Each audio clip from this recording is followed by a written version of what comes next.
gëstu seet li nga xamante ne nii war nañ ci intéressé wu war nañ ci gëstu ñu partagé ko. Ndeye Sini Ndiaye maa ngi lay nuyu bu baax a baax maa ngi lay nuyu ci taxawu bi bu baax a baax. Dernière fois bi ñu fi defee live dañu doon waxtaan ci loo xam ne c'est plus côté zone urbaine mooy affaire inondation. tey nag dañu ñëw andi benn sujet bu nga xam ne dafa am solo mooy le monde rural.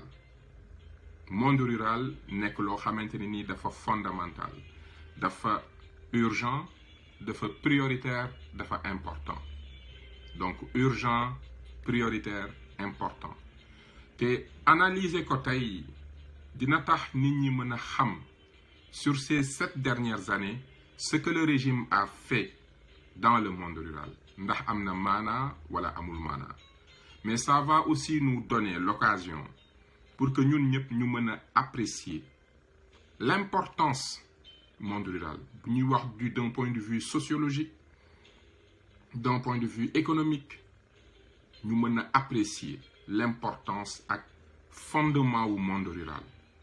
tey live bi dafa war a nekk live bu am solo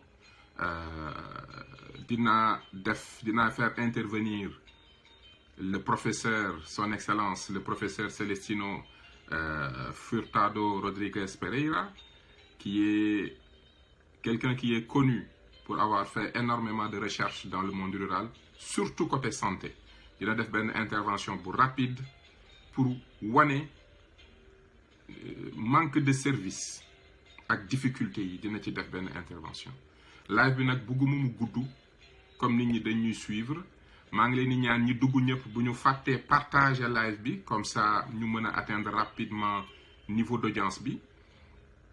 donc tey loolu mooy sujet bi may ñëw laa nag xam naa ne je vais enlever les commentaires parce que bëgguma di def live ba noppi di lire c'est pas day am impact suma concentration mais ñëpp ñi nga xam ne bëgg nañ poser ay questions mën nañ ko poser dans le fil. J'ai un ami qui va être chargé de prendre les questions et de me les envoyer et je prendrai la peine d'y répondre après l'intervention du professeur avant de conclure. Plan bi tey exposé bi ma leen bëgg a présenter premièrement il faut que ñu rappeler contexte bi ñu nekk ensuite ñu wane engagement lan moo tax ñuy def lii ce travail que nous faisons pourquoi on le fait wax importance du monde rural nag dañ koy wax sur 3 éléments la dimension sociologique le capital social que représente le monde rural sénégalais.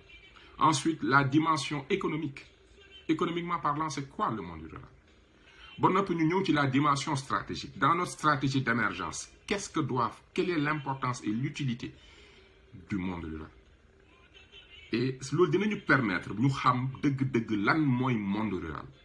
Après nag dinañ dugg ci analyse u 6 dernières années yi 22 000 milliards budget 3 000 milliards par année ñu di ko jël ne ñu ngi def des politiques publiques dinañ xam d'un point de vue foncier le monde rural lan mooy réalité bi d'un point de vue de la dette est-ce que le monde rural profite de l'endettement du Sénégal est-ce que le monde rural profite du budget du Sénégal est-ce que c'est une politique de décentralisation jël na en compte monde rural est-ce que PUDC mi ñuy wax qu'est-ce que c'est réellement quel est l'impact réel du PUDC loolu buñ ci jaaree rek nit ñi dinañ xam est-ce qu'il y a une véritable vision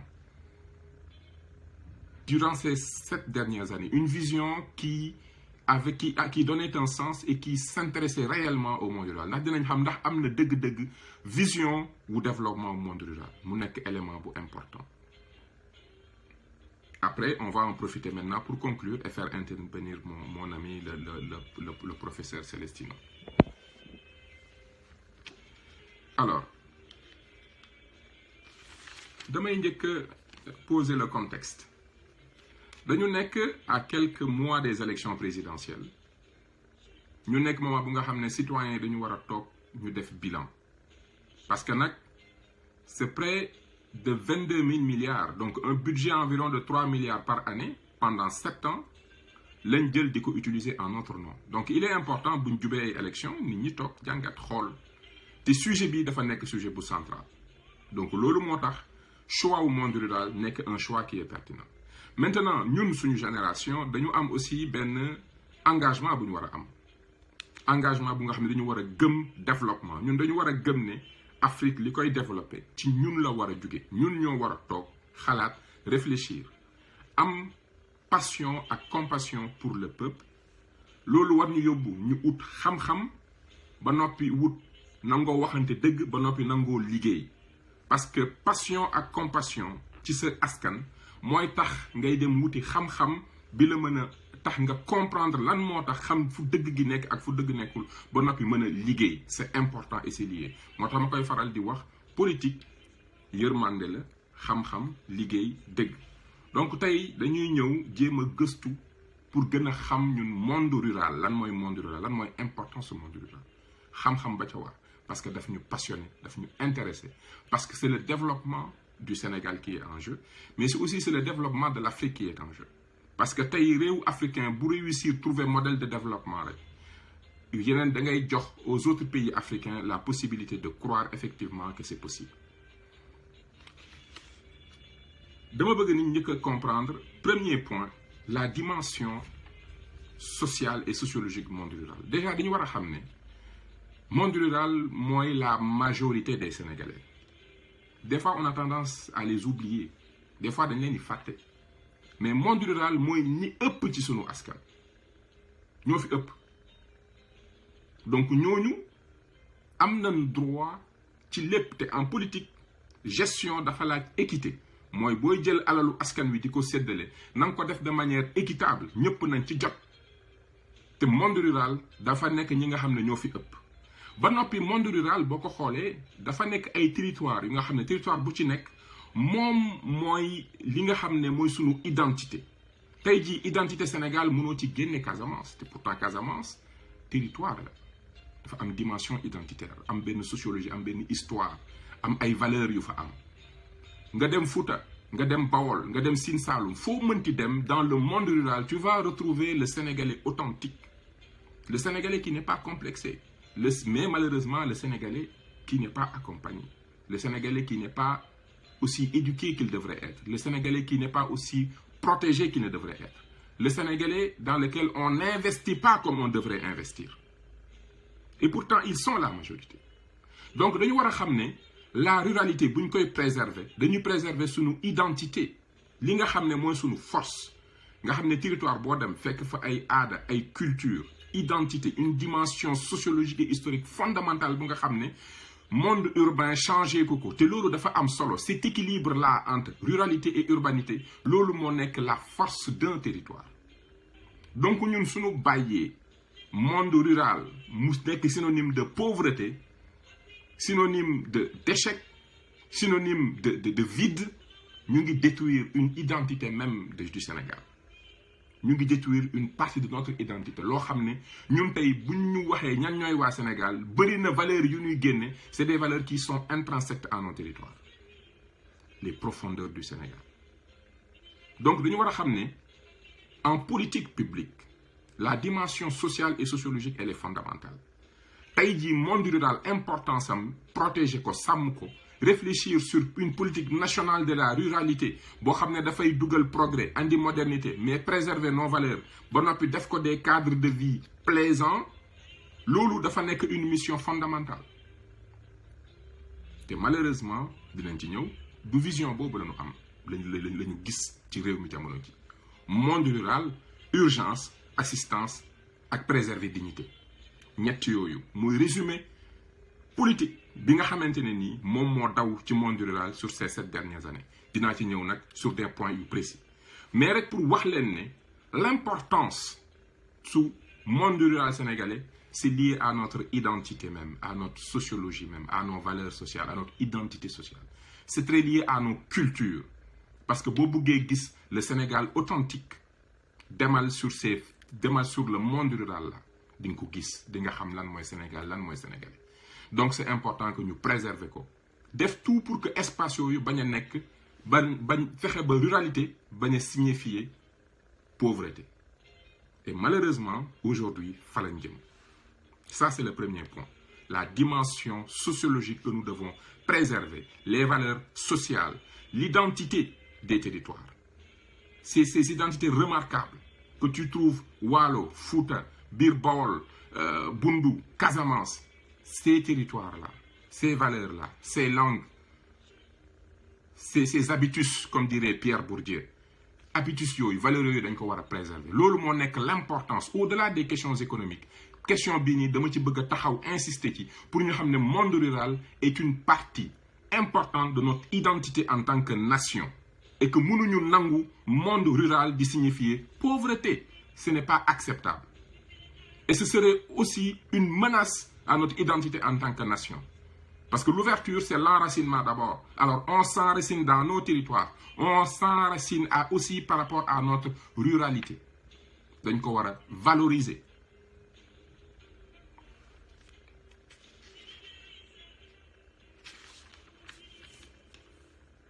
Maintenant, damay ñëw sur la dimension économique. Quel est le lien entre économie et monde rural? Économie, ñëpp xam nañ ne y a le secteur primaire, secteur secondaire, tertiaire et quaternaire. Primaire mooy secteur bi nga xam ne day produire parce que entreprise boo gis li mu njëkk a soxla mooy matière première. Matière première bu ñu ne industrie boo gis dafa soxla matière première, ressources humaines ak énergie. Ak modèle d'affaires am ci loolu lay basé wu pour di créer de la richesse di ko jaay. Après ñu créer du service des échanges autour de ça. Da ngay gis ne kon industrie dafa soxla matière première. Ba noppi ménage yi nee naa leen société économie boo gis ñaari acteurs fondamental ñoo ko bokk mooy entreprise yi ak ménage yi. Ménage yi dañuy consommer aussi. La consommation moo nekk moteuru économie. Les gens produisent pour que nit ñi di ko consommer. Léegi bu fekkente ne monde rural bu fekkente ne secteur industriel moo yor entreprise yi nga xam ne c'est des industries dañuy transformer soxla matière première boobu la majorité monde rural moo koy produire mooy les produits agricoles les produits d'élevage produits halieutiques lépp lu nga xamante ne nii dañ koy jël après di ko transformer di ko def ay produits muy brosse à dents bi ngay utiliser le matin pâte dentifrice saabu bi ngay utiliser booy ndekki pain bi ngay lekk café bi ngay naan suukar si ngay naan diwlin bi ceeb bi végétaux yi ngay utiliser lépp loo soxla nga xam ne normalement dafa war a nekk des besoins immédiats de consommation des ménages industrie di ko transformer secteur primaire moom moo koy produire te secteur primaire boo ko tuddee tudd monde rural. Voilà le lien stratégique c'est-à-dire que tey économie boo bëgg tabax te yow économie bi yaa ngi ndërmeelal l'agriculteur yaa ngi ndërmeelal l'éleveur yaa ngi ndërmeelal le pêcheur système boobu boo ko amee nga xam ne defoo attention li nga xamante ni nit ñi ñaa ngi koy produire protéger woo ko réfléchiroo ni ñii bu ñu produire foog ñu transformer parce que su ma transformé wul dama leen di décourager par la suite mooy exemple arachide bi. Nit ñi produire nañ mais parce que comme l'État du Sénégal ne voit pas plus loin que le bout de son nez xalaatuñu sur lii ñuy produire va falloir le transformer et le commercialiser tey jii surplus de production boobu day andi un découragement donc foog ñu comprendre buñ naan monde rural c'est aussi la ressource humaine qui est à la base de la matière première mais aussi c'est des consommateurs. Il y a 8 millions, c'est près de 800 000 ménages qui sont dans le monde rural. Nous devons consommer. Nous sommes pauvres. Quand nous consommer? Parce que un ménage qui a un moyen de consommer fait marcher l'économie. Donc, nous devons savoir importance, au-delà de la dimension sociologique identitaire, il y a dans le cycle économique la production, la transformation, les secteurs tertiaires et le quaternaire, le secteur primaire le monde rural a un impact fondamental sur la base de l'économie. Économie bu amul base day daanu ci suuf. Économie bu amul base mënoo am industrie. Économie bu amul base boo amul secteur primaire amoo secteur secondaire ce qui se passe mooy les entreprises étrangères ñooy ñëw accaparer sa réew. dinaa ci ñëw sànq donc tey waxtaane monde rural c'est aussi un débat purement économique attention Parce que le monde rural est la ressource humaine la plus puissante, capable de permettre une production de matières premières. Muy élevage, agriculture, lépp lu nga xamante ne nii industrie de consommation yi dañ ciy liggéey base bi mooy la production. Donc voilà l'enjeu. Au-delà de l'identité sénégalaise, l'identité des territoires, nos valeurs, notre identité que nous devons préserver à travers une valorisation de la ruralité, nous devons comprendre que la ruralité est la base défensive de notre économie. C'est fondamental.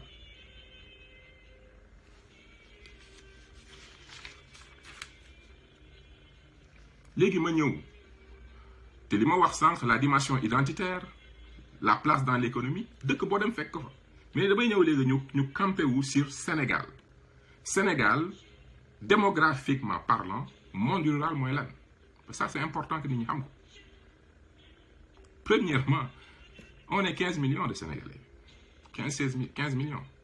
Le monde rural c'est 8 millions de Sénégalais ñoo fi ëpp. C'est près de 800 000 ménages. Si on compte en moyenne, ménage bu nekk 10 personnes. Il représente 55% de la population. Nous bëgg chiffres yi ngeen jàpp ko parce que bu ñu ñëwee après war a dugg sur les points d'analyse de la répartition budgétaire di ngeen gis poids bi nga xam ne ñooñu la ñu représenté ak li ñu leen di jox. Et là di ngeen comprendre lan moo tax tey ñu nekk ci jafe-jafe yi. Ils sont 55% de la population. Et pourtant, si on a une pauvreté, 60% de ces familles sont pauvres. C'est-à-dire que sur les 8 millions de Sénégalais qui vivent dans le monde rural, les 60% sont des pauvres.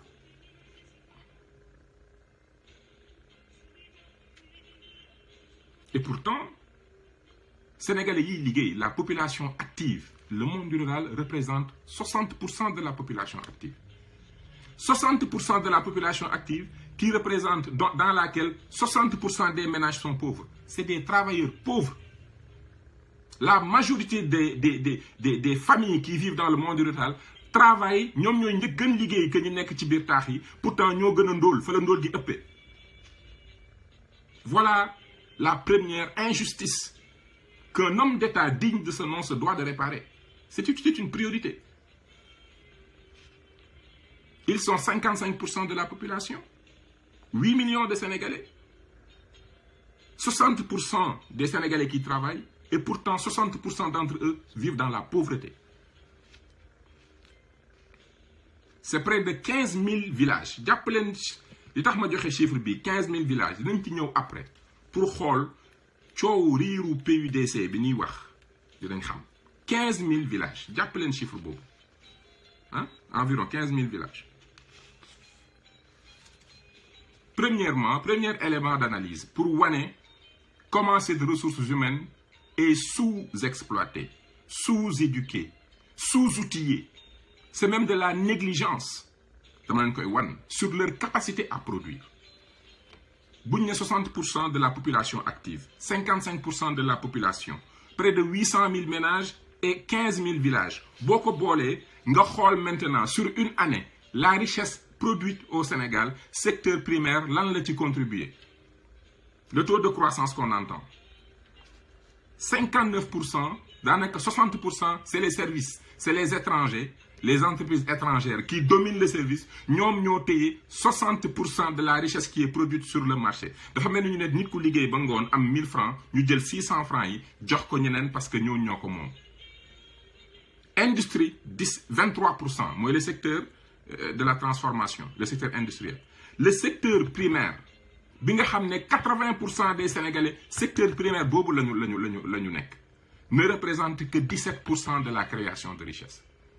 Li moo tax quand le président est là en train de nous fatiguer avec les 7% de croissance.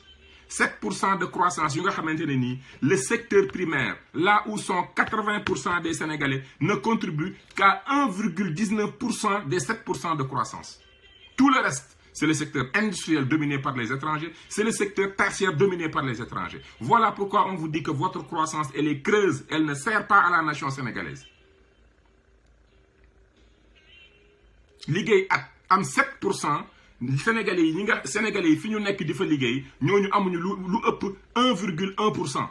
amuñu 1,2%. li ci des yëpp 7% yi ci des 6% yi ci des yëpp mi ngi nekk ci secteur tertiaire ak secteur industriel. donc bu nit ñi waxee dëkk bi dafa makki que croissance bi ñoom lekkuñu ko effectivement croissance bi lekkuñu ko. croissance su Sénégal secteur tertiaire moo ko lekk secteur industriel moo ko lekk bien sûr parce que da nga dem leb 3000 milliards distribuer ko à des entreprises étrangères. donc te comme ñun xaalis bu dugg ci réew mi mën na génn dañuy ñëw leb sénégalais yi ñu war ko fay jox ko ay entreprises étrangères ñu réaliser travaux yi jël bénéficier gi yëpp ànd ak moom dem bu ko defee yow nga comptabiliser ko ne am nga croissance mais amoo dara.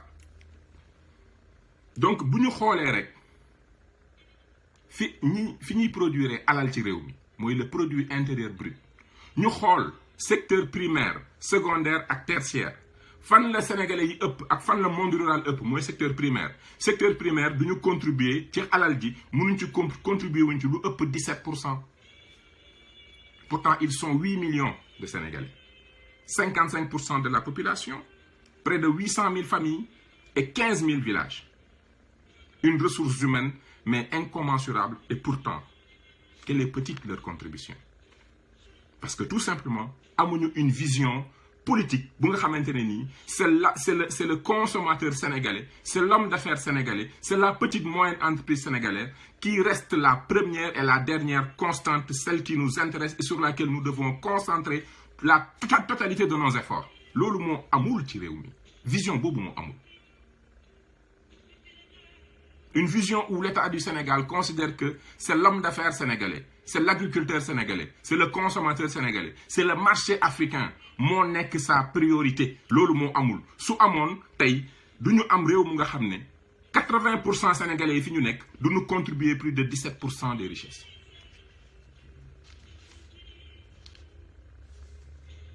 te mën naa joxe quelques secteurs économiques. Arachide bi mi ngi en déclin. Je pense que loolu kenn du ko weddi nit ñëw sànq. Le lait manque d'eau bi tax na élevage les bêtes mënuñu am ndox te bêtes pour les bovins pour ñu mën a produire du lait il leur faut de l'eau. Eau mooy déterminer production de lait te monde rural ndox dafa am problème dinaa ci ñëw. Pêche bi gis nañ ko bu ñu Mauritanie joxul ay licence waa Géej Ndar waa Saint-Louis du ñu am fu ñu nappee.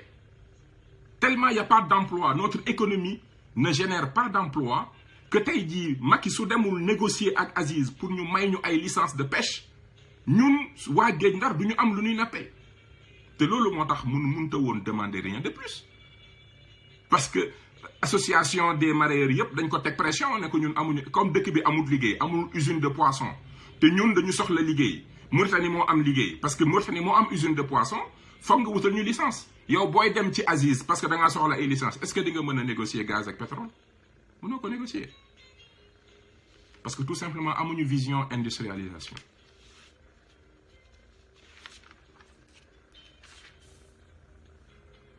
da ngay gis ne dañu sous-estimer la force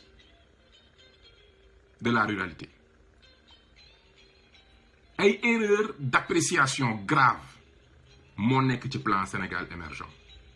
Une vision politique bu nga xam ne c'est une vision politique qui est malsaine parce qu'il n'est pas axé sur l'essentiel sur li nga xamante ni nit ku am passion yërmande am xam-xam ci réew mi fas yéene liggéey ba noppi ñeme dëgg sa priorité xam nga fu mu ne te dinañ ko gis. Premièrement dama leen jox la question foncière. Comment on peut être d'accord que nit ki nga yor suuf soo xam ne yaa ngi koy bay de génération en génération et tu n'es pas propriétaire de ta terre. tey jii loolu c'est l'une des réformes fondamentales. Les cultivateurs doivent être propriétaires de leur terre. léegi nag en aménagement du territoire il y a une solution. terre yooyu mën nañ ko zoner des terres agricoles même bu ñu ko jaayoon keneen mënu ci def lenn lu dul agriculture mais dañu war a protéger la terre. ba noppi ñoom dañ leen a war a jox un patrimoine foncier ñu nekk propriétaire de leur terre parce que si tu es un agriculteur et que amoo nekkoo propriétaire terre bi mënoo estimer amoo valeur mënoo jël terre yi dem te suuf si dem ci banque mu lebal la semence permettre la nga def ay aménagement permettre la nga dem jàngi sax financer sa éducation comme fii ni ko agriculteurs yi di defee. Ils ont un patrimoine foncier, des terres agricoles qui ont une valeur commerciale et qui leur permet de faire des investissements. Mais su fekkente ne ñun monde rural li ñu ci xam mooy nangu seen suuf exproprier leen rek day gis famille yu nga xam ne ñoom moom seen suuf de génération en génération dañ leen koy jëlal te duñ ci am sax yërmande. Loolu nekk loo xam ne c'est une inégalité te du nañu rappelé wu le conflit Casamance li ko andi mooy une administration locale qui avait pris des terres ba noppi nit ñi di protester ñu mentir sur les raisons de la protestation ne dañuy demander indépendance alors que c'était pas ça. maa ngi leen di renvoyer au livre de Xavier Diatta sur l'origine du conflit ngeen xam dëgg ce que l'injustice peut faire dans le milieu rural parce que duñu leen respecter duñu leen valoriser duñu leen jox seen gëdd.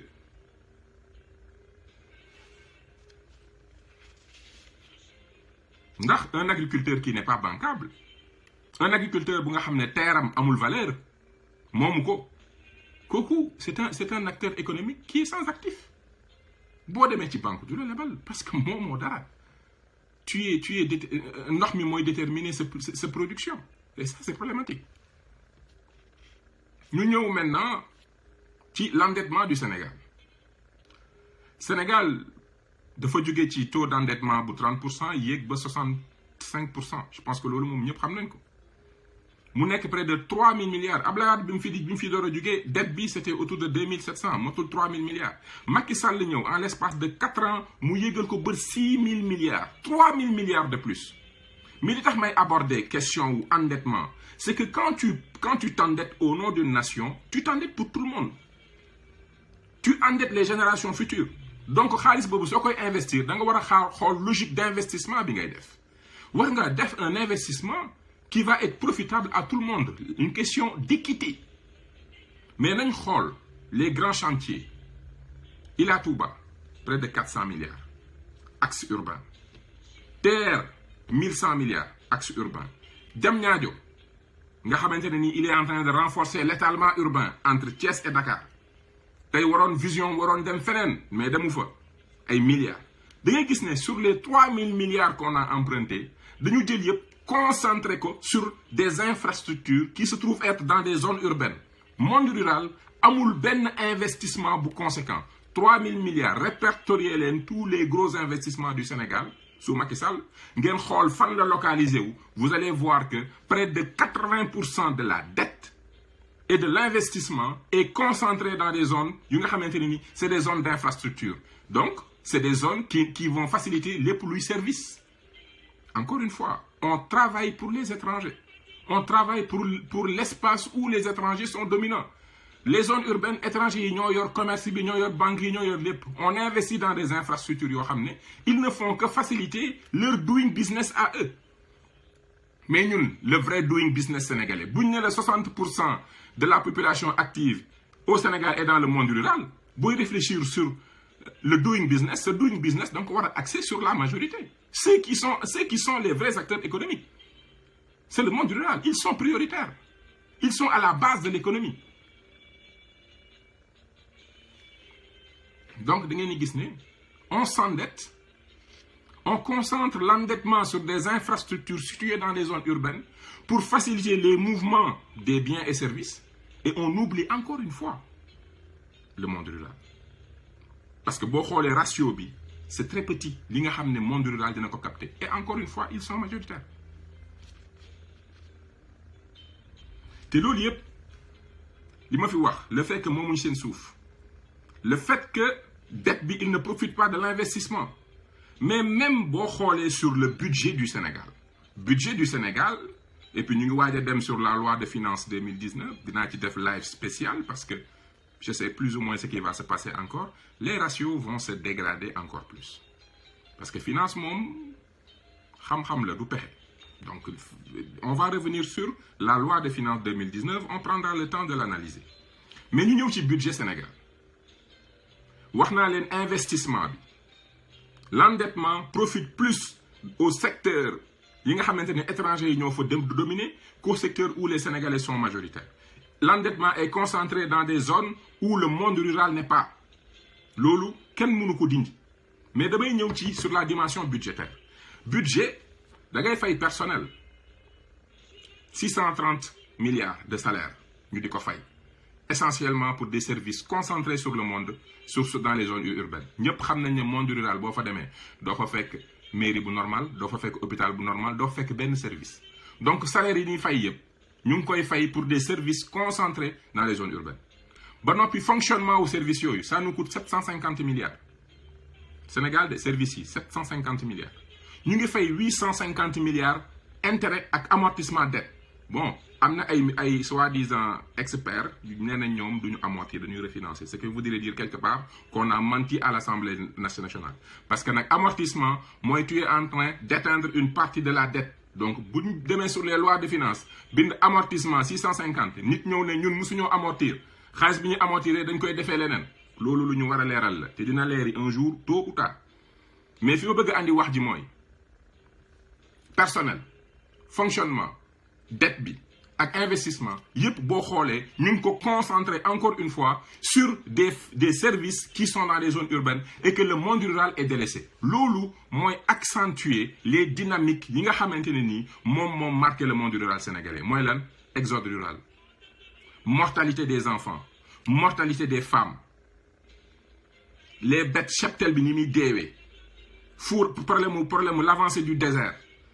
Espace vert yi di manqué problème yooyu yëpp li ko andi mooy amul ñu une politique publique qui s'intéresse à la ruralité, qui s'intéresse aux formes et aux forces des territoires et qui travaille à atténuer lépp loo xam ne day andi ay jafe-jafe ci dundinu monde rural.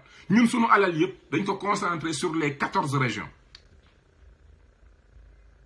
bàyyi réew mi yëpp bu ko defee nit ñi di màmm di ñëw ci biir ville yi. Et encore les problèmes yi nekk ci monde rural négligence bi ñu leen négligé manque d'assistance ak manque valorisation bi andiwul lu dul zone urbaine yi mënoo fa am politique bu normal parce que service boo gis offre la pour régler benn demande bu fekkente ne demande bi day yokk du fait de l'exode rural demande bi day yokk parce que taux de fécondité femmes yi monde rural moo ëpp donc bu fekkente ne population urbaine yi day yokk tout le temps di yokk parce que nit ñi nekk ci àll bi mënuñu xëy am ndox mënuñu xëy am courant mënuñu xëy am électricité amul salaire bu ñu fay même soo amee bac foog nga ñëw condition yooyu boo ko dajalee qu'est-ce que tu fais? Tu es en train d'aggraver la concentration de population dans les zones urbaines, tu es en train d'augmenter la demande de services et tu es incapable d'offrir le service.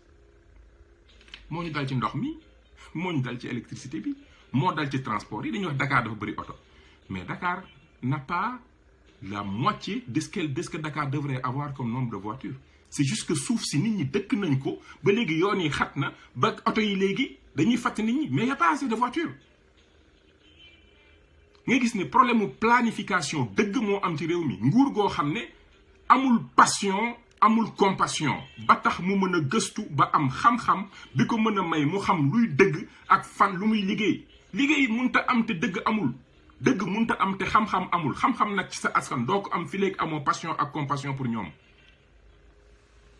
ça c'est fondamental. Donc ngeen gis ne bu ñu waxee foncier le monde rural est lésé bu ñu ne la dette duñ leen ci jox bu ñu ne budget lépp lañ concentré moo tax la macrocéphalie du Sénégal nekk une réalité.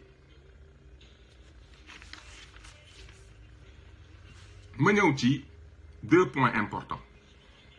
Politique de décentralisation ak PUDC. Décentralisation. On a des communes, monde rural, communes, zone urbaine.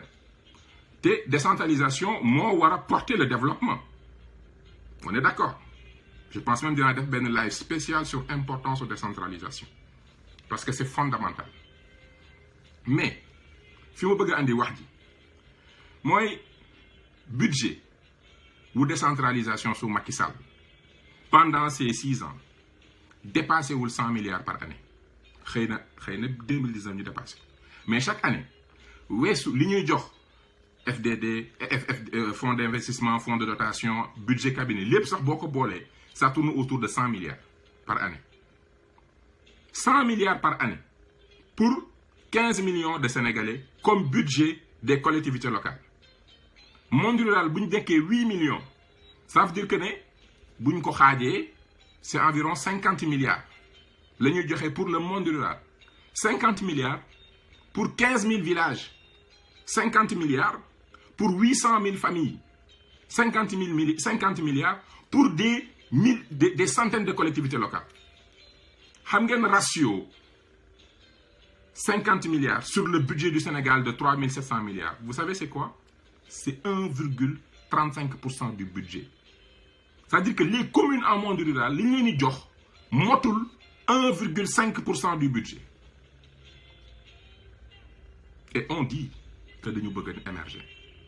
Ma rappelé ne les pays émergents bu ñu analyser la structure financière de leur budget xool compétence yi ñu jox municipalité yi ak budget yi ñu ci accompagner nga xool budget boobu comparé ko ak budget global réew mi le budget des collectivités locales représente 25% du budget non 35% du budget attention 35% du budget pays émergents les pays de l'OCDE ils sont à 50% du budget qu'on donne aux collectivités locales la moyenne de tous les pays yi def décentralisation xam ne ruralité dafa important communes rurales yi dañ leen war a jox doole jox leen politique de développement progrès technologie économie dans la ruralité loolu dafa am solo dëkk yi ko gëm yëpp di ko def politique de décentralisation bu ñu xoolee moyen du budget 25% du budget lañ leen di jox ñun Sénégal boo évaluer li ñuy jox collectivités locales yëpp c'est 2,7% du budget communes rurales yi amuñu lu ëpp 1,3% du budget. C'est sans commentaire bi ci des ñu ñëw ci PUDC mi ñuy tympaniser ñëw New York fii naan ñu PUDC on va voir man je suis pas contre qu'on amène de l'eau de l'électricité et des équipements je suis pas contre mais on va regarder ce que les gens amènent par rapport aux besoins tout simplement PUDC 2 ans 2016-2017 xam ngeen budget bi ñaata la 100 milliards 100 milliards pour 2 ans c'est 50 milliards par année on est encore à 1,35% du budget pour lan pour les communes en milieu rural 100 milliards phase 1 ça représente même pas sur une année ça ne représente même pas 3% du budget pour 8 millions de familles 8 millions de familles.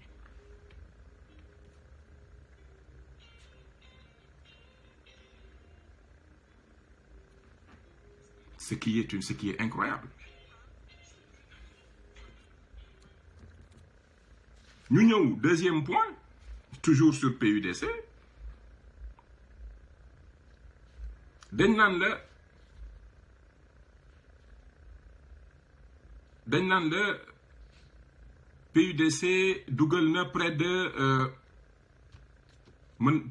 830 villages j'espère que yéen a ngi may dégg 830 villages jox nañ leen eau 830 villages mais est-ce que wax nañ nit ñi ñaata villages ñoo am ndox c'est plus de 3000 villages qui n'ont pas d'eau on a 15 000 villages environ au Sénégal 80% ñoo am ndox 20% yi amuñu 20% yi c'est 3000 villages PUDC dañ naan la ñun on a donné de l'eau à 830 villages mais encore électricité moo gën a grave encore dañuy ñëw ne la on a donné 335 villages yu ñu électrifiés 335 400 mais sur 15 000 villages bu fekkente ne taux de couverture bi électricité dans le monde rural c'est 40% ça veut dire qu'il y a 60% des villages qui n'ont pas d'électricité 60% des villages c'est 9000 villages sans électricité ñu ñëw taxaw naan la on a électrifié 400 villages qu'est-ce que c'est 400 villages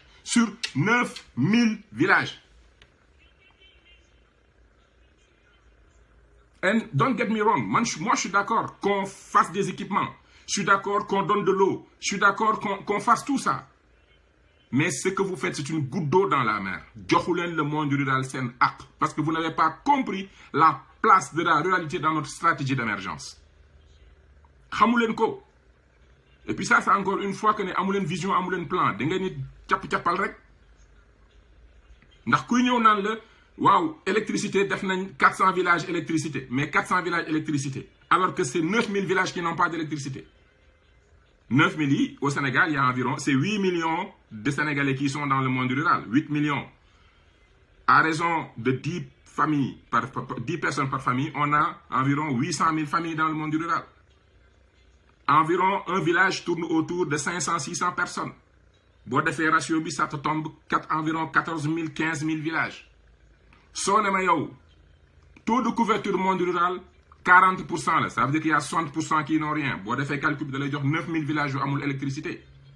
Il y a pendant, ben la fi tagé ba légui nga jël 22 000 milliards politique ko 22 000 milliards 300 et quelques villages ñom ñoo am électricité ba nopi ñuy bakku ñuy bakku nénañ électricité moy bilan Macky Sall. Voilà un bilan dont je ne saurais être fier. Bi ci gëna neex dañ nan le PIDC joxe na près de 5000 équipements. 5000 équipements. Xam nga monde rural, agriculture familiale. Agriculture familiale. Donc, famille bu nek amna ben lopin de terre bu muy exploiter. Mané ñaata agriculture rien que l'arachide rek, c'est 60% des familles yu nga xamni ñu ngi ci agriculture. Donc, imaginez 60%. Imaginez 800 000 familles. Famille bu nek am terram. Nga né yow joxe nga 4000 équipements. Légui nañ def le rapport entre 4000 équipements et 800 000 familles. 4000, 800 000. 4000, 800 000. Sauf le ratio. 4000 équipements, 5000 équipements, ça ne représente même pas 0,5% des familles qui exploitent des terres agricoles et qui ont eu un équipement. Voilà mon point. Mon point, depuis le début, était de démontrer devant l'importance de la ruralité sur notre identité en tant que Sénégalais. Importance sur la ruralité, sur leur poids démographique. Ils sont 8 millions, 60% de la population active, 800 000 familles, 15 000 villages. Devant le fait que nous devons émerger. Émerger, moi, industrie. Industrie, nous avons primaire, nous devons continuer à secteur primaire, nous devons contribuer à plus de 17%. Nous n'avons que des points importants que nous devons négliger. C'est ça que je veux montrer. Devant la tâche. Alors, nous sommes une nouvelle génération. Nous disons que nous devons développement. C'est ça l'objectif. Moi, je vous juge sur l'objectif d'émergence. Pas sur Abdoulaye Wade, pas sur Abdou Diouf, pas sur Senghor. Non, le monde a changé depuis. Les ambitions ont changé. Les besoins des Sénégalais évoluent. Vous devez être au niveau. Vous devez être au niveau. Donc, le programme pour le monde rural, c'est 100 milliards. Même pas 3% du budget du Sénégal. 4000 équipements. Il y a 800 000 familles qui font des exploitations. 830 villages équipés en eau. Mais il y a 3000 qui en ont besoin. 335 villages donnés en électricité. Mais il y en a 9000 qui ne l'ont pas. Pendant ce temps, il y a 1100 milliards d'afkoti ben terre. Pendant ce temps, il y a 400 milliards d'afkoti ben autoroute. Pendant ce temps, il y a des ports minéraliers qui ont le montage financier. Pendant ce temps, il y a 10 milliards de cartes d'identité qui ont. Pendant ce temps, le président de la République se tape 8 milliards de francs par année, 40 millions par jour. Pendant ce temps, on a près de 700 familles qui vivent dans la pauvreté. Voilà l'enjeu. Voilà la réalité. Et pourtant, la stratégie d'émergence. Émergence, il faut que je taxaw ci notion bobu bala may dougal mon cher ami Célestino. Émergence moy espace économique bo xamné dara xewu fa won, dara amu fa won.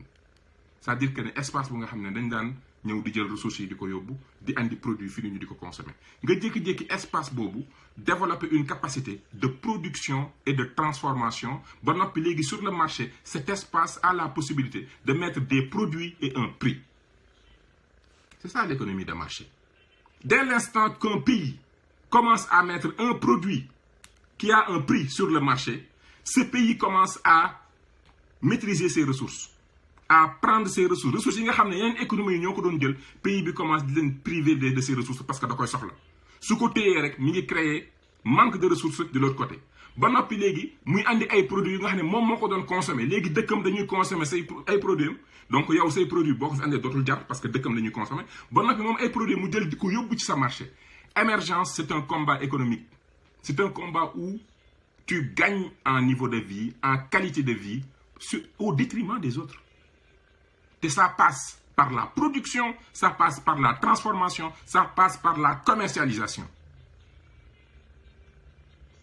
La politique économique la plus fondamentale du régime était l'agriculture, était l'arachide. Di bako 1,5 million de tonnes. D'ailleurs, tey jii ñu ngi nekk situation invendue. Ndax lu tax? Parce qu'on est incapable d'avoir une industrie capable de développer la logique commerciale, lui permettant de dire quels sont les besoins dans le monde en termes d'arachide. Yan produit la nit ñi di soxla? Gerte xott bi, gerte bu ñu salé, gerte bu am sucre, plusieurs choses que tu peux faire. Nga travailler un tissu industriel qui va pouvoir permettre de diversifier la production, pas diwlin kese. Te même diwlin bi mais bu nangu beneen diwlin di dugg ci dëkk bi. Mais sénégalais yi nee naa leen sànq développement mi ngi basé wu ci passion ak compassion. Nit ku bëgg réewam rek moo mën a taxaw ak France ne ko sa diwlin lessière dootu fi dugg parce que man dama am bassin arachidier. Sama bassin arachidier c'est 60% population monde rural ñoo ci nekk. C'est-à-dire que rien que filière arachide buñ ko réussiroon ces bourses de familia soxla nit ñi soxlawuñ ko. Parce que rendez-vous compte, c'est près de 60% de la population active qui est dans le domaine agricole. Si nous réussirons l'agriculture, l'industrialisation et que leurs produits ont une valeur dans le marché africain, ils auront suffisamment d'argent dans leur poche. Comme ça, on n'aura pas une vision de l'émergence et du monde rural basée sur l'urgence, l'assistanat et di sànki seen dignité. Donc, développement communautaire, qu'est-ce qu'on fait urgence, Monsieur le Président? Ton PUDC, programme d'urgence, on n'émerge pas dans l'urgence. Quand on est dans l'urgence, on n'est plus dans l'émergence. Quand on est dans l'urgence, on est dans du tafiyengel, on est dans le talal loxo. Alors que la dignité, tay gisuma Sénégalais bu gëna gëm liggéey que le monde rural. Nit ku nango sonn ba nopi bëgg nekk ci pauvreté. Il y a un problème. Le problème c'est la vision. Le problème c'est les priorités. Le problème c'est la passion et la compassion. Le problème mooy xam-xam bi. Le problème mooy dëgg bi. Le problème mooy liggéey bi. C'est ça l'enjeu. Donc, sans plus tarder, je vais faire intervenir mon frère Celestino en espérant qu'il n'y aurait pas de problème à l'intégrer.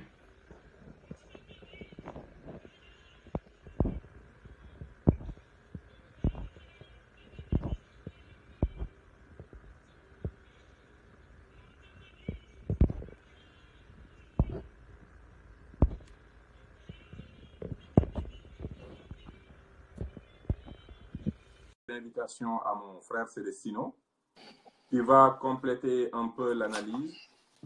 Comme je le disais, c'était important que je le fasse intervenir, parce que si vous avez analyse de Madef, je n'ai pas touché ces questions santé, parce que quand on a un award de 2015, un Africain, un Sénégalais qui est parmi le cercle le plus restreint des 40 cytologues du monde, quand on a la chance de l'avoir comme ami, ben, on le fait intervenir. Et il nous montre, et c'est pour ça que je l'ai fait intervenir aujourd'hui, c'est que je voudrais qu'il vous montre comment le monde rural souffre en termes de santé. Donc, mon cher ami, le professeur... Bonjour, bonsoir, cher ami, cher frère, son excellence, Moussa Bala Fofana. Je t'ai suivi depuis le début. Vraiment, tu as fait une analyse pertinente. Vraiment, rien à dire, chapeau. Moi, je ne ferai que compléter ce que tu as dit. Mangi Temit dire à ce peuple sénégalais qu'actuellement, avec les 40 degrés sans électricité, sans eau, parce qu'aujourd'hui encore ce matin, tu as vu qu'il y avait des coupures d'eau et d'électricité. Quand il fait 40 degrés, tu n'as ni canalisation, tu n'as ni eau, tu n'as ni électricité. Et surtout pour ce monde rural, qui a une planification, désastreuse de la santé en milieu rural. Il n'y a pas de concept, amul méthode, amul stratégie du ministère de la Santé et de la Prévention. Parce que man faut lay demi. Puisque normalement, on doit s'adapter. Le monde rural doit s'adapter, on doit ajuster en permanence la santé en milieu rural. C'est-à-dire, par exemple, on peut prendre un magal. Qu'est-ce qui a manqué au magal précédent? Ci ndox bi, ci hygiène bi, ci saabu bi, etc. Il n'y en a pas. Quand on prend le monde rural, suivant la région dans le monde rural indexé, nous avons une augmentation exponentielle de la maladie. Des urgences, c'est simple. Nit nga xamné ba légui mu ngi dé ci fibrome, mu ngi dé ci variole, mu ngi dé ci diphtérie, mu ngi dé ci tuberculose, mu ngi dé ci tétanos, mu ngi dé ci rougeole, mu ngi dé ci hépatite B. Et tout ça, pourtant, il y a une vaccination universelle qui peut se faire. Nous n'avons pas une couverture de la maladie en milieu rural. Cours monde rural, on dirait que c'est la soumission. On dirait que ils sont là pour har yalla. Qui dit monde rural, on dirait que nous sommes là pour talal loxo, meni ndeysaan. Or que le monde rural, c'est eux, comme tu dis, l'alimentation, ça vient de chez eux. Mais quand on prend l'agriculture, son excellence, les semences déjà, c'est génétiquement modifié. L'engrais, c'est de l'engrais chimique. Les pesticides qui sont dans l'agriculture, surtout dans le milieu, tu as parlé de l'arachide. Si tu prends le cancer de l'hépatocellulaire carcinome, le cancer du foie, est 10 fois plus élevé dans le monde rural parce qu'ils utilisent des engrais chimiques, des pesticides, que ce sont des lobbies industriels qui viennent nous le vendre au Sénégal.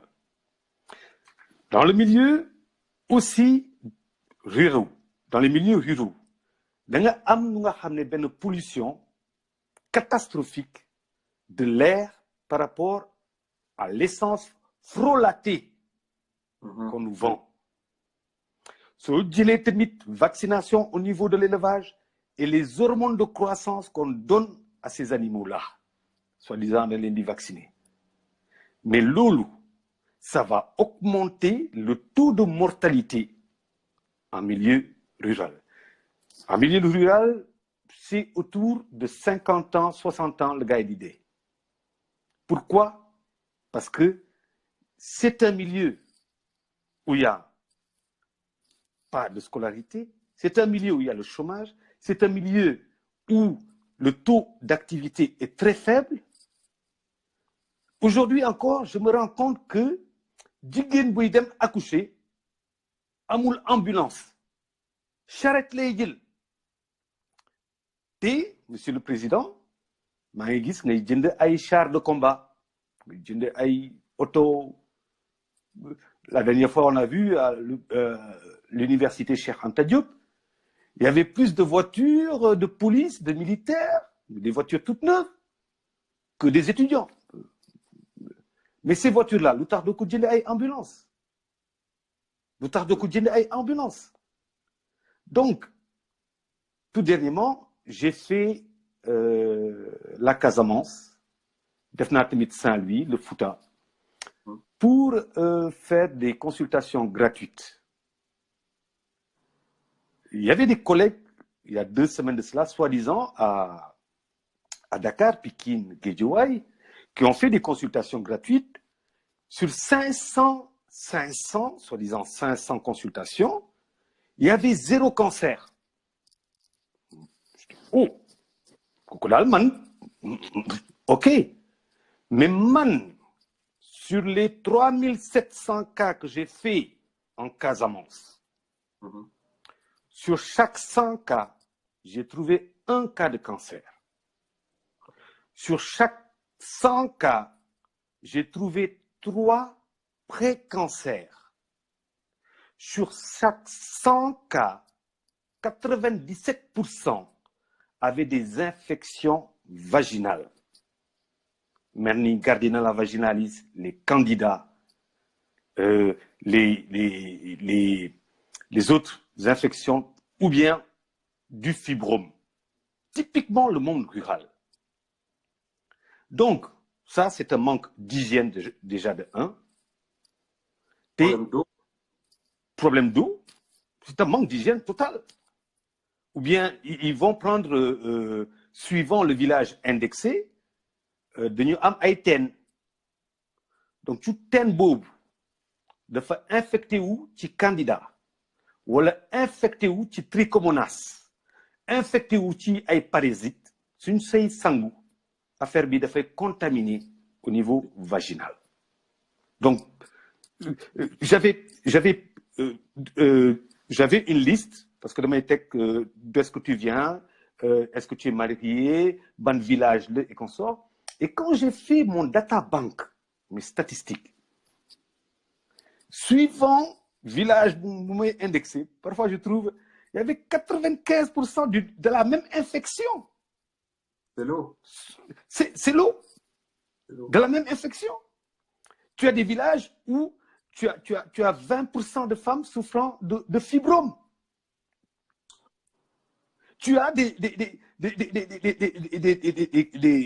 soi-disant des villages où on les a donné planification familiale, on les a donné des hormones qui ne sont pas adéquats à leur corps. Donc, j'ai trouvé des cancers du sein dans ces villages-là, puisque vous avez certaines pilules contraceptives qui sont des cofacteurs du cancer du sein. Nous m'avons dit tout dernièrement que nous avons fait une vaccination, son excellence, contre le cancer du col de l'utérus. Dans le monde rural. J'avertis seulement que ce vaccin, 4 sous-types, le 6, le 11, le 16 et le 18. Mais chaque ethnie au monde a une sous-type de ce virus, du Human Papilloma Virus. Donc, il y en a plus de 250 à 350 sous-types de ce Human Papilloma Virus qui peuvent donner le cancer du col de l'utérus. C'est Gardasil, ce sont des lobbies, des pharmacies ici en Suisse, qui veulent vendre leurs produits. Tu vaccines la petite, qu'est-ce qu'elle va premièrement penser? Elle va se dire qu'elle ne peut plus avoir le cancer du col de l'utérus. Or que j'ai bien dit que l'amour est universel. Or que ce vaccin n'est pas curatif. C'est simplement préventif, mais pour 2-3 sous-types. Et attention aux vaccinations que nous amenons au Sénégal. Parce que ces vaccinations-là ont des molécules d'aluminium. Tu vois, l'aluminium, ces molécules-là, ça peut atteindre le cerveau. Donc, non seulement ça peut te donner des fortes migraines, mais la plupart des enfants qui ont eu des troubles psychiques et qui sont grandis avec, c'est à cause de la vaccination. Donc, j'en appelle aussi, à mon tour, les autorités de mon pays, qui est le Sénégal. J'en appelle au président de la République du Sénégal de ne pas faire ces genres de vaccination, puisque ça peut porter préjudice à la jeunesse sénégalaise. Identifions les problèmes au niveau du monde rural. Regardons où est-ce qu'on doit intervenir, mais cibler le problème. Absolument. Et de là, planifier, intervenir. Et benen affaire timide que je voulais dire, c'est que les ressources au niveau du personnel n'est pas disponible parce qu'ils sont mal payés. Les infirmiers sont mal payés. Les sages-femmes sont mal payées. Nos médecins sont mal payés. Les experts sont mal payés. Et tous, parce que le monde rural doit avoir électricité, doit avoir internet, doit avoir... Une de mes collègues là, qui est médecin, non, qui est professeur, maître d'école, on l'a mis à Fouta et consort. Mais elle était dans un village mohamed, il n'y avait ni eau ni électricité. Elle venait de Dakar. Elle ne va pas rester. Il n'y avait ni eau ni électricité. Elle avait des classes de 80 élèves. Pour un salaire misérable de 80 000, 100 000. Aujourd'hui, je vois que Alassane Ouattara a pris plus de 30% de nos médecins, de nos infirmières, de nos sages-femmes travaillent en Côte d'Ivoire. Pourquoi? Ils sont mieux payés là-bas. Ils sont mieux payés. C'est le même problème ici au Canada. Il y a beaucoup de médecins canadiens qui sont très bien formés ici, mais qui vont aller aux États-Unis parce que le système des USA au niveau de la santé est tellement rentable que voilà. Voilà. Nous avons un accord ici en Suisse où les médecins canadiens peuvent venir directement en Suisse et leur salaire, c'est à partir de 8 000 euros. Mon frère à moi qui est à Fatigue, qui a bac plus 6 plus 5. Bac plus 6 plus 5. Il est urologue. Mais amoul 1 million. Donc amoul 2 000 euros. Non, c'est clair. Je vois la plupart de ces médecins qui sont qualifiés au Sénégal, qui doivent travailler encore le samedi, le dimanche, pour pouvoir arrondir leur fin du mois. Les cliniques exactement. Et quand les femmes accouchent et qu'il y a des complications, il n'y a même pas d'ambulance pour amener dans les hôpitaux. Moi, j'ai eu une personne chère à ma famille, des jumeaux comme ça, parce que clinique bi amul ci taxi lañ ko dugal diko évacuer. Tu t'imagines? waxal charrette. Donc mon cher, xamna duñ fi écoute, on va écouter comme le live, on ne veut pas que ça dépasse une heure. Très bien. Mais écoute, pour l'octobre rose, vraiment moi dédié aux femmes et sur question cancer bi. En tout cas, merci. Je tenais à t'avoir dans cette... Merci beaucoup. Merci à toi. De la douleur des femmes, hein?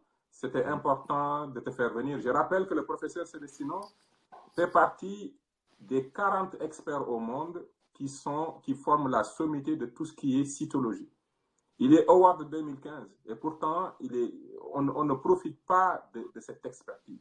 Il prend ses vacances chaque année pour aller faire des consultations gratuites, pour mieux étudier les cas. Donc, c'est un avant-goût d'un travail de recherche qu'il fait juste par passion et compassion pour le peuple sénégalais. Et je le dis encore, la passion et la compassion, yermande, moy andi xam-xam, xam-xam moy tax nga xam deug moy tax nga mën liggéey. C'est lié, encore une fois. En tout cas, mon cher ami, très cher ami Célestino, je te remercie d'avoir pris le temps. Merci à toi. Tu as fait un très très bon boulot comme d'habitude. Hein. Toi aussi, man, je te m'allais déloite Tchergui, parce que vraiment, le Sénégal a besoin de gens comme toi, puisque c'est dommage, c'est vraiment dommage que le Sénégal ne fait pas appel à cette diaspora scientifique, intellectuelle comme toi, comme moi. Hein. Et nous ne sommes pas là seulement pour faire du Western Union. Hein. surtout pour le milieu rural. Wassalam. Merci beaucoup. Merci. Merci. Donc, merci mon cher ami Célestino, ça donne froid dans le dos. Quand on voit que le monde rural, encore en termes d'offres de services publics de santé, les experts ne veulent pas rester, il n'y a pas d'eau, il n'y a pas d'hygiène. Les gens vivent des difficultés, imaginer. Moi, je suis du Baol, Diourbel la Judo, je vis, je les vois. amoon naa xarit bu nga xamante ni nii village ba mu daan jóge di ñëw dañ ko tuddee woon l'axe des pôles parce que da doon jóge axe nord di dem axe sud te da doon jàngi. Il faisait des kilomètres tout simplement parce que, et pourtant c'est un Sénégalais comme nous qui a droit à un service public équitable. Donc mënuma du ma guddal live bi, ça a été long. J'avais demandé à Célestino de m'envoyer des questions, mais malheureusement je pense qu'il a peut-être oublié, mais il n'y a pas de problème, ce sera pour une prochaine fois. Mais li am solo ci live bi ma bëgg nit ñi retenir ko mooy quand on nous donne un budget de 3700 milliards, je pense que le plan spécifique au monde rural bi war a accompagner une stratégie d'émergence économique, plan boobu war na mën a ëpp 2% du budget, je pense. Décentralisation, commune yi nga xam ne ñu ngi nekk en zone rurale war nañ mën a jot lu ëpp, je pense, de 2% du budget. bu ñu endetté dem leb 3000 milliards investir ko war nañ ko mën a def dans des zones yu nga xamante ne nii monde rural bi dina ci capter te loolu dafa nekk lu nga xam ne dara andiwu ko dul politicien bu amul xam-xam, amul passion, amul compassion pour askanam, jëlul temps réfléchir sur les dynamiques et les problématiques, am ci xam-xam proposer ay solutions. Vision ci xam-xam ak yërmande lay jóge. Nit ku xam ku bëgg ba noppi di gëstu dina am vision. Mais bu fekkente ne yow sa askan politique métier nga ko def, lu la France wax nga def, lu la FMI wax nga def, lii lay andi. Li muy andi mooy situation d'endettement bu extraordinaire au Sénégal. Actuellement, Sénélec, dès que secteur énergie, le pays doit, Sénélec, on leur doit près de 290 milliards. Restauration, Bakidem, UGB, Mounou Oubi, parce que restaurants, on leur doit 1,7 milliard. Masse salariale, apparemment, il y a encore de plus de 50 milliards. Qui budget bi hein? Les agriculteurs, on leur doit de l'argent. Tous les grandes entreprises de ce pays, hôpitaux, ils ont yorel bor, Sonacos bor, électricité bor, ñëpp état bi yoré na len bor, ñëpp. Te duñ ko wax l'arrière intérieur bi nek Sénégal, duñ ci nango wax. La preuve, dernière fois ANSD mi ngi def grève parce que nénañ ministre de l'économie et des finances dalé di téré ñu def den liggéey parce que ñom ils sont des scientifiques. Donc, mënuñu defaat live bi parce que buñ fi togué so moytu ñu reprendre point yi nga xamantene aborder nañ ko. Mais li ma bëggoon rek tëjee et c'est important mooy ñu xam ne monde rural suñ koy wax c'est la préservation de notre identité quelque part parce que c'est la majorité. Bu ñu wax monde rural mooy la base défensive de l'économie, mooy la première strate, c'est le secteur primaire. Ñoom ñooy produire lu ñu war a transformer, lu ñu war a commercialiser. C'est ñoom ñoo prioritaire, ñoom ñoo fi ëpp, ils sont 8 millions. Monde rural bu doxul problème yi dañ koy ñëw andi ko zone urbaine. Monde rural du dox, zone urbaine du dox. Parce que dañuy augmenter la demande ba offre bi doo mën a am offre bu un service public bu doy. Loolu yëpp dafa laaj un président, un gouvernement bu nga xam ne dañu am vision. Et je le dis, Macky Sall mérité wul, ce régime mérité wul un second mandat. Il faut que ce régime chute dans 5 mois pour que ñu xam ne bu ñu leen joxee réew waruñu toog ñu jox la réew 2012, 2013 ba 2015 ngay door a lancer le programme pour la ruralité mooy PUDC. toog nga 2 ans di taxawaalu di nelaw di taf yëngal ku yuuxu nga tëj yaakaar ne looloo yor réew. La priorité ci réew, priorité bi yor réew avant tout mooy l'emploi. Ensuite fay les arriérés, ensuite gérer les inégalités, ensuite le développement humain, ensuite sécurité, ensuite le cadre de vie, citoyenneté, démocratie. Loolu mooy les priorités yor réew.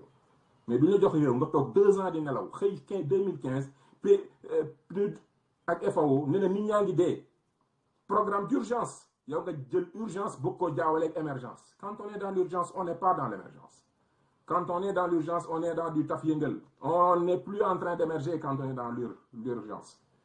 Et quand tu donnes le PUDC 100 milliards, première phase, c'est même pas 2% du budget pour 8 millions de Sénégalais. Pour 800 000 ménages. Pour 15 000 villages. Et pourtant, ils sont la majorité de la population active, mais il faut pauvreté, il faut le EP. Avec une macrocéphalie extraordinaire et une inégalité en termes d'offres de services. Ce qui crée des frustrations, des niveaux de vie exécrables et les gens sont en train de quitter le monde rural. Dernier point, immigration, ni ni jël bateau yi, ni ni jël yoonu suuf bi. Ce ne sont pas des étudiants qui ont des bacs. Hein. Attention, depuis que Macky Sall ñëw lu ñu gis yoonu Libi bi ak yoonu géej bi takkarnaase. Faites attention, ce ne sont pas les jeunes qui ont le bac et qui partent. Non, c'est les jeunes qui sont dans le monde rural. Ñi nga xam ne jànguñu xamuñu lu xew. Ñooñu ñoo jël yoonu suuf bi ñoom ñoo xamul li xew am Afrique du Nord ñoom ñoo xamul réalité yi ñoom ñooy def jëngu bi ñoo jël suuf si ñoom ñooy jël géej gi nappkat yi ak béykat yi béykat yi ak sàmmkat yi ñoom ñooy jël suuf si nappkat yi ñoom ñooy jël géej gi. Attention, cette incompétence mi ngi créer ay dynamique yoo xamante ne nii vous ne mesurez même pas l'impact parce que taw leen lu dul deuxième mandat. taw leen lu dul noos deuxième mandat lu ngeen noncé bureau bu climatisé oto bu ngeen dawal per diem loolu rek ngeen xalaatu leen réew mi.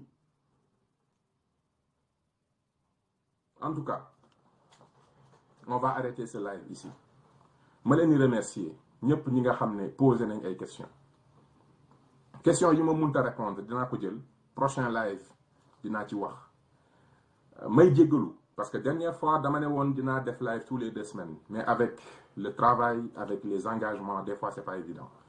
te man bugguma di ñëw rek di wax sama li may bugg may wax fii dama bëgg gëstu andi fi loo xam ne bu ma ko fi tegee kenn du ci teg baat ndax askan wi ñu ñor li ñuy wax buñ ko bëggul woon gëm ko duñ ci wax ndax du doon lu mandute ma leen di gërëm di leen sant kenn ku ci nekk temps bi ñi partager ñi liker ñi nar a partager après ñi ciy discuter faites passer ce message parce que c'est des éléments d'analyse d'un bilan. Il est important que nous, Sénégalais, nous réussir encore une fois, montrer que Sénégal, dans koy liggéey baa nga jóge fi ñun développement lañ bëgg. Ce n'est pas un petit mot.